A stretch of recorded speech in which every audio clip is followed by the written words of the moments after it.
samahan nyo kami, pupunta tayo ng Bacolod. So ayan, nakadating na kami at pagdating nga namin, sobrang lakas ng hangin, grabe. Sa airport pa lang, ramdam ko na yung saya ng Mascara Festival. Kaya lalo ako na-excite. Hala, may paganto pa ang Horizon Management, parang artista talaga. Char. Dahil kilala sa Chicken Inasal ang Bacolod, abay syempre kailangan natin tikman agad yan. At grabe, bagong luto tong piyaya na to, kaya sobrang lambot ng loob niya, guys. First day pa lang, ang dami na namin napuntahan. Gaya ng San Sebastian Cathedral at dito sa The Ruins, grabe, parang ibang bansa yung feels dito. Must visit talaga to, guys. Pagkatapos nga namin gumala, nag-crave yung mga kasama namin ng seafood. Grabe, ang sasarap dito, promise. Next day is BP Day, guys. Sobrang nag-enjoy ako sa mga booth dito, guys. Una kong tinry itong Pinoy drop ball nila. Pagkatapos, eto naman, guys, yung color game. Favorite ko to nung bata ako eh. O, diba? Nanalo pa ako. Susunod ko namang tinry itong pula o puti. Madali lang naman to kasi dalawang kulay lang naman ang pagpipilian mo. At ang panghuli kong tinry ay ang bingo nila. Grabe, nakaka-tense. Alam mo yung feeling na mananalo ka na dapat, tapos iba-ibang numero yung lumalabas. So dito, guys, kinakabahan na ako. Kasi naman, first time kong kakanta sa stage at sa maraming tao. Kinanta ko nga pala yung Nothing's Gonna Change My Love For You. Huy, di magsising. Grabe talaga yung suporta ng mga Bacolod nun. Kaya naman nagpakilig kami ng malala, guys. Huy, OA. First time namin to ni Hannibal siya nasa stage.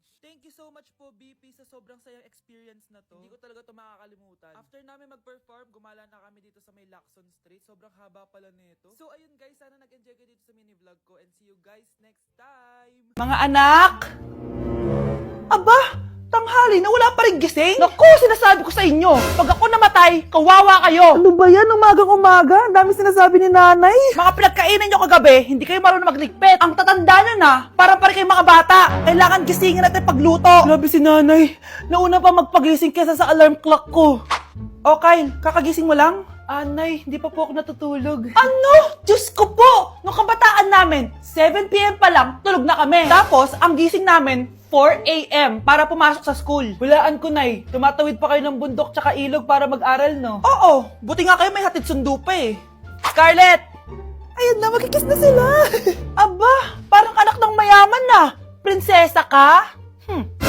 Nay naman eh, ang init-init eh. Hindi ako nagtatain ng pera, Scarlett, ha? Nagtitipid ako ng kuryente, kaya matuto kayo magtipid. Kaya gamitin niyo tong 2-in-1 Stand and Desk Fan from Tough Mama. Diba ang aesthetic? Meron tong 4-speed control, kaya sobrang lakas nito. O diba ang lakas? At syempre, matibay. Di kagaya ng relasyon nyo. Lo, magluluto na nga lang ako. Ops, bago ka magluto, gamitin mo tong stackable multi-cooker ng Tough Mama. Pwede ka dito mag-boil, pwede ka mag-fry, at marami pang iba, gaya ng steam and grill. O diba, kahit ano, magagawa mo dito. Pati pag move on sa ex mo. Bakit ang sakit mo naman magsalita, Nay? Ayokong nakikipag-usap ka sa lalaking mo. Nagsiselos ka, no? Mali man ang ikaw ay ibigin ko. Anak, ano naman yung ginagawa mo? Hulaan ko. Uso na naman yan, no? Oo, Nay. Uso to ngayon si Shrek. Ang cute niya kasi. Talagang juwang-juwa ka na, no? Eto na lang si Badong yung juwain mo. Hi, Scarlett. Wag na lang magjowa, Nay. Mas pipiliin ko pa si Shrek kesa dyan, no? Arte neto. Class, may joke ako. Anong hayop ang hindi marunong magtago? Ano po, ma'am? Eh di, elepante, kasi di ba malaki siya? Corny ni ma'am. Trubes. Nakakatawa ka talaga, ma'am. Oh, +1 si Samantha, kasi siya lang yung tumawa. Thank you, ma'am. Lo, pwede pala yun? Ma'am, eto po, para sa inyo po to. Hala, ang ganda naman nito. Balita ko po kasi, ma'am, mahilig kayo sa halaman. Thank you, Samantha. Baka naman, ma'am, plus points sa quiz natin kanina. Sure, +5 ka na sa akin. Ikaw pa ba? Hala siya, pasip-sip to kay ma'am, oh. Okay, class dismiss. Pwede na kayo umuwi. Ma'am, ako na po magdadala ng mga gamit nyo para di po kayo mahirapan. Hatid ko na po kayo, ma'am. Aba naman, buti pa si Samantha, matulungin. Ginagawa niya lang naman yun para magka-plus points siya.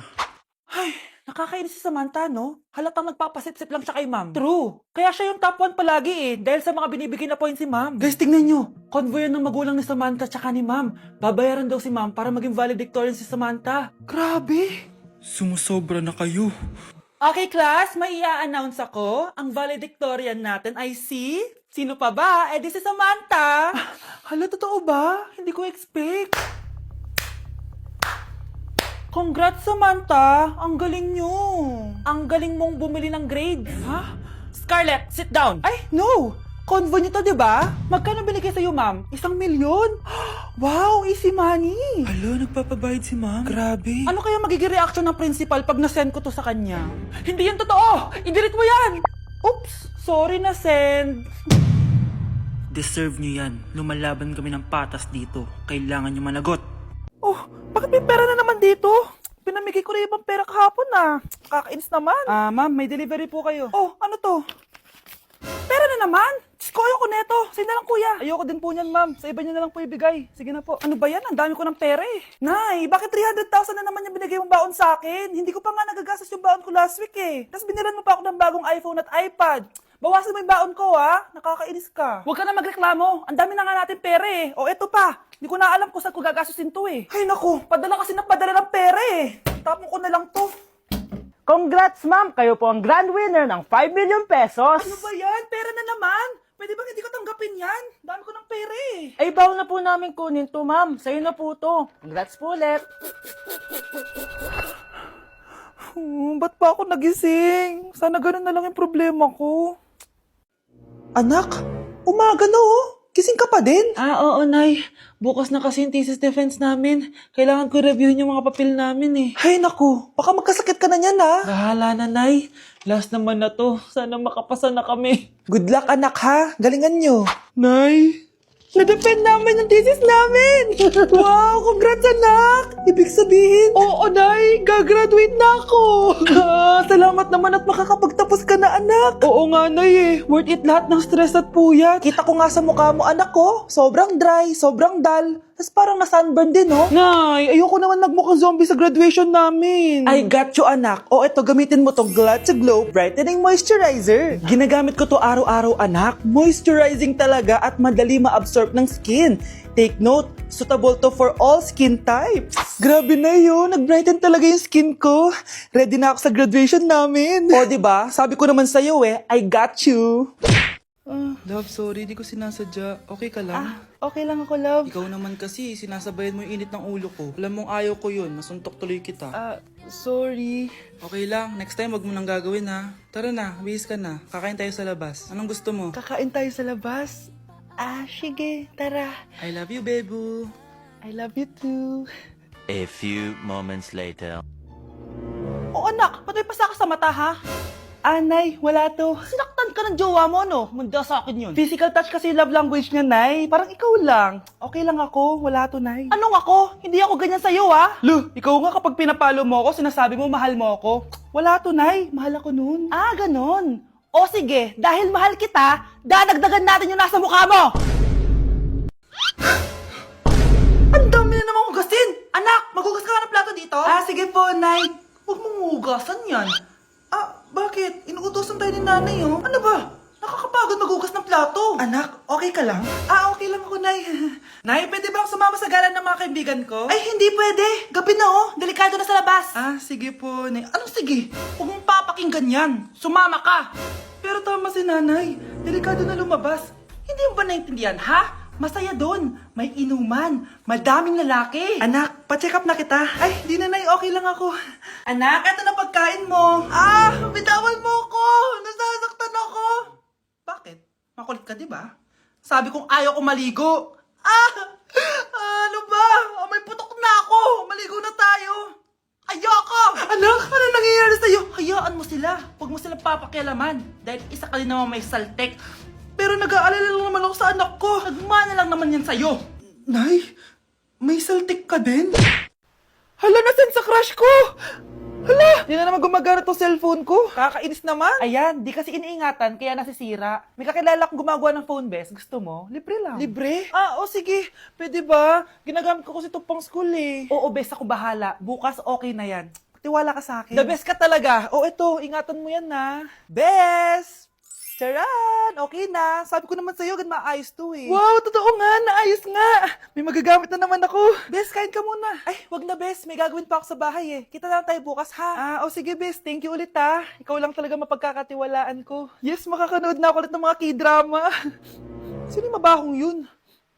Ay, ako pala. Ligo na nga ako. It's time. Selfie muna bago ligo. Ganda ko talaga. Ligo na nga ako. My favorite song! Ayoko umasahan. Woo!